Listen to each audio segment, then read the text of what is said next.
আসলে ইচ্ছা থাকলে সব সম্ভব।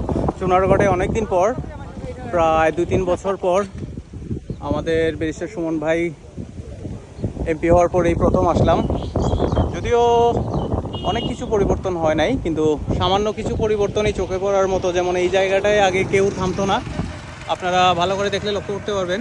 এখানে প্রচুর মানুষ এখন থামতেছে এবং এই জায়গাটায় ছবি তোলার জন্য। আসলে পর্যটকরা বেশি কিছু চায় না, খুব সামান্য কিছু পরিবর্তন হলেই তারা খুশি। ওরা আসবে, ছবি তুলবে, চলে যাবে। এবং একটা লেখা দেখলে বুঝতে পারবেন আপনারা, যেটা ইচ্ছা থাকলে পরিবর্তন সম্ভব। আমরা পরিবর্তন করে দেখিয়েছি, ব্যারিস্টার সুমন। তো এই কথাটার খুবই ছোট, কিন্তু এটার ব্যাপ্তি অনেক বেশি।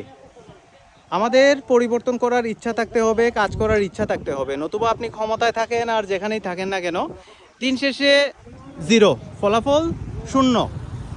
সো আমরা আশা করব, আমরা হবিগঞ্জের মানুষ, চুনারুঘাট আমাদের একই জেলা বাট আলাদা উপজেলা।